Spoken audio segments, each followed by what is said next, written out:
কক্সবাজারের রোহিঙ্গা ক্যাম্পগুলোতে প্রায় প্রতিদিনই ঘটছে অপহরণের ঘটনা। বড়দের পাশাপাশি ক্যাম্পের শিশুরাও শিকার হচ্ছে অপহরণের, যাদের বিভিন্ন উপায়ে তুলে নিয়ে গিয়ে মুক্তিপণের দাবিতে নির্যাতন করা হয়। নির্যাতনের ভিডিও পাঠানো হয় অভিভাবকদের কাছে।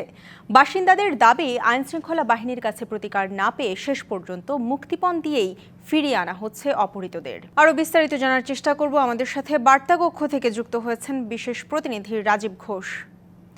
রাজীব, আমরা আপনার প্রতিবেদনেই দেখছিলাম যে কক্সবাজারের রোহিঙ্গা ক্যাম্পগুলোতে বড়দের পাশাপাশি ক্যাম্পের শিশুরাও শিকার হচ্ছে অপহরণের।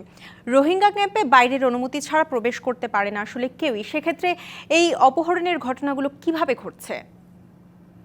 আপনাকে ধন্যবাদ এই বিষয়টি বলার জন্য। আমরা একটু বলে রাখি যে রোহিঙ্গারা যে শুধুমাত্র ক্যাম্পেই বসবাস করে বিষয়টা কিন্তু তা না। এর বাইরে তারা বাজারে যায়, কুতুপালংয়ের যেই মূল সড়ক রয়েছে এই সড়ক ঘেঁষেই তাদের বাজার আছে, বিভিন্ন মার্কেটে যায়, কিন্তু তারা এই নির্দিষ্ট এলাকার মধ্যেই চলাফেরা করে। বিশেষ করে একটি পয়েন্ট আছে যেটি টাওয়ার পয়েন্ট নামে পরিচিত। সেই উখিয়া থেকে কক্সবাজার যাওয়ার যেই সড়কটি রয়েছে সেই পয়েন্টে বেশিরভাগ অপহরণের ঘটনা ঘটেছে সেই পয়েন্ট থেকে। এবার আসি আপনার কাছে যে কিভাবে ক্যাম্প থেকে নিয়ে যাওয়া যায়। যে বাচ্চাগুলোর কথা আমরা প্রথম বাচ্চাটি যেটি রিপোর্টে দেখা গেছে, সেই বাচ্চাটি খেলছিল। কে বা কারা সেটি নিয়ে গেছে, তার মানে আপনাকে বুঝে নিতে হবে যে রোহিঙ্গাদের মধ্যেই কেউ আছে যারা স্থানীয় সন্ত্রাসী বা স্থানীয়ভাবে যারা এই অপহরণের ঘটনায় যুক্ত, তাদেরকে সহযোগিতা করছে। এক্ষেত্রে আমরা এটাও জানার চেষ্টা করেছিলাম যে রোহিঙ্গাদের মধ্যে যারা লিস্টেড মানে সন্ত্রাসী তালিকাভুক্ত অপরাধমূলক কর্মকাণ্ডে জড়িত তাদের দিকে নজরদারি করা হচ্ছে কিনা। সেখানকার যারা গার্জিয়ান আছেন, মাঝি পদবীর কর্মকর্তারা সেখানে আছেন, মুরব্বীরা আছেন, তারা বলেছেন যে এই ঘটনায় যে রোহিঙ্গারা একেবারেই যুক্ত না বিষয়টা কিন্তু তা নয়, কিন্তু তাকে তার বেশিরভাগ মানুষকে সহযোগিতা করছে বাইরের সন্ত্রাসীরা। এই যে এপিবিএনের ক্যাম্প পার হয়ে তাদেরকে নিয়ে যাওয়া এবং একটি নির্দিষ্ট জায়গায় পাহাড়ে আটকে রাখা, এই পুরো প্রক্রিয়াটির সাথে রোহিঙ্গারা যেমন যুক্ত আছে, আবার পাশাপাশি স্থানীয় সন্ত্রাসীরাও যুক্ত আছে, এরকম কিন্তু গোয়েন্দা তথ্য আমরা পেয়েছি।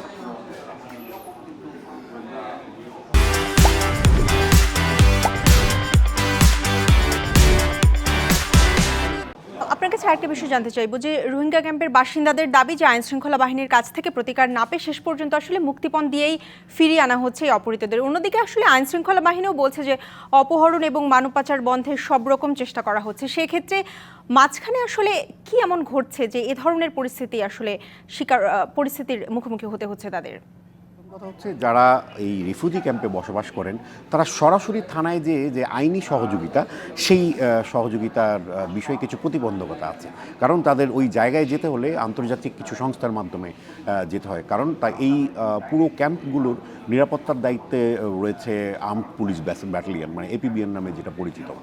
তো মূলত লিখিত অভিযোগ আকারে সেই এপিবিএনের কাছে যায়। সেই প্রক্রিয়াটা অনেক মানে দেরি হয়ে যায়, যে লিখিত অভিযোগ প্রথমে খোঁজাখুঁজি করা, মাইকিং করা, তারপরে অভিযোগ দেওয়া, সেই জায়গায় তথ্য প্রমাণ নির্ভর পাওয়া গেলে তারপর সেটা থানা পর্যন্ত গড়ায়।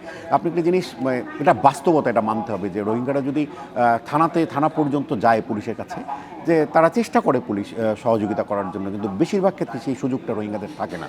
কারণ যেই পরিমাণ ভয়াবহতা আমরা দেখেছি, যে পরিমাণ ভয়াবহ ভিডিও করে পাঠানো হয়, তখন স্বজনরা স্বাভাবিকভাবেই তার সন্তান বা তার ভাই বা তার বোনকে উদ্ধার করার জন্য ব্যস্ত হয়ে পড়ে। আপনি একটা জিনিস জেনে অবাক হবেন, রোহিঙ্গা যারা ওই ক্যাম্পে সাধারণ রোহিঙ্গারা বসবাস করেন, তাদের ব্যক্তিগতভাবে কোনো আয়ের উৎস নেই। আন্তর্জাতিক সংস্থা এবং বাংলাদেশ সরকারের পক্ষ থেকে যে রকম সহযোগিতা পাওয়া যায় তা দিয়ে তারা জীবনযাপন করেন, এবং সে বেশিরভাগ ক্ষেত্রে নিজের যে বরাদ্দকৃত বসত ভিটাটা বাংলাদেশ সরকার থেকে পেয়েছে সেই কাগজটি তারা বন্ধক রাখে। আবার প্রতি মাসের রেশনের যেই কাগজটি দেওয়া হয়েছিল আন্তর্জাতিক সংস্থা থেকে, সেই রেশনের কাগজটিও শেষ পর্যন্ত বন্ধক রেখে তাদের টাকা দিতে হয়। মানে এক কথায় পুরো বিষয়টি অমানবিক। কিন্তু আমরা যতটা দেখেছি যে পুরো বিষয়টা যতটা অমানবিক, সেক্ষেত্রে আইন শৃঙ্খলা বাহিনীর পক্ষ থেকে আমরা তেমন কোনো সাড়া কিন্তু পাইনি, কারণ প্রতিদিন আপনি যদি গত ৩ মাসের হিসাব করেন কমপক্ষে ৯০টি অপহরণের ঘটনা ঘটেছে। কিন্তু আপনি থানাতে যান, উখিয়া এবং কক্সবাজার বা টেকনাফ থানায় যান, খুব বেশি হলে বড় জোর ২০টির ঘটনা মামলা লিপিবদ্ধ হয়েছে। সেক্ষেত্রে পুলিশের কাছেও ঠিকমতো তথ্য যায় না। জি, রাজীব ঘোষ, আপনাকে অসংখ্য ধন্যবাদ আমাদের সাথে যুক্ত হবার জন্য।